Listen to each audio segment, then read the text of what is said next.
People, it got so cold in here, I had to run home and grab a heavy coat.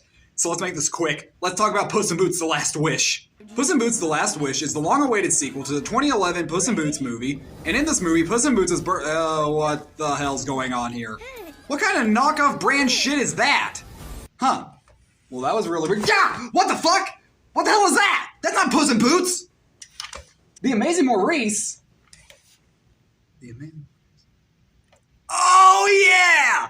I did see that movie today! Or by the time you're seeing this, yesterday. So, does this movie have anything in common with Puss in Boots 2? Actually, yeah, there's a lot in common with that. Both movies start off with musical numbers, even though they're not musicals. There's a scene where the cat jumps from a high building because he thinks cats can land on their feet, and he doesn't. There's even a whole thing where the cat has burned through half of his 9 lives. Then he has a confrontation with death, and I don't mean that metaphorically, or rhetorically, or poetically, or theoretically, or in any other fancy way. It's death. Straight up. Oh, except he doesn't look cool as shit like this. It's just the Grim Reaper. But all jokes aside, The Amazing Maurice is a new movie from a bunch of studios I've never heard of. It's about a talking orange cat played by Hugh Laurie, who I just found out the other day plays the cockroach in Monsters vs. Aliens. And, no, that's about it. It's about a talking orange cat. This movie really doesn't have much of a story. The Summerween Trickster's in it. Okay. I'm very curious, did anybody ever get a trailer, a TV ad, or anything for this movie? Because I never did. I didn't see a trailer for this until the other day when I was looking stuff up for it. But unlike Puss in Boots: The Last Wish, this one's more strictly for kids. And it's okay. I got a few little chuckles. But as I said before, this movie doesn't have much of a story. At first, I thought it was going to be about this town that's losing all of their food out of nowhere, but that gets resolved like halfway through the movie. Also, apparently their food situation gets so bad that you overhear this mom in the movie just go, "Come on, honey, let's go home and have leaf sandwiches with imaginary jelly." Damn.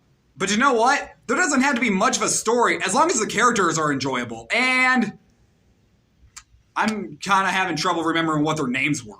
If I had any other problems with the movie, they're very minor. There's this red-haired girl played by Emilia Clarke who's like really into books, and she thinks everything is supposed to be like in a story, and after a while she gets a little annoying. She's basically the unfunny version of Tulip from Storks. There's also kind of a forced romance between the two main human characters, and it's so forced you'd swear Neo and Trinity had a better relationship than they did.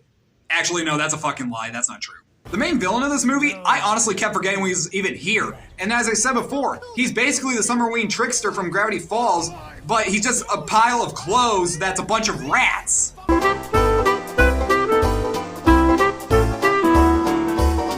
There are new rats in town. I can feel it. Catch them and bring them to me. Bring in the shame, shame. You've got no one but yourself to blame. Okay, so far I made it sound like this movie's pretty bad, but it's not. And one thing I really admire about it is that it can have a very dark sense of humor. When the movie first starts out, we see Maurice and this kid named Keith who have a group of mice, and they fool people into thinking that they're getting rid of the mice, even though the mice actually work for them. But the way they get rid of the mice is Keith is playing like this little pipe or whatever, and he's like getting the mice to walk into the river. And what it looks like is that the mice are walking into this river to commit suicide, but don't worry, it's all acting.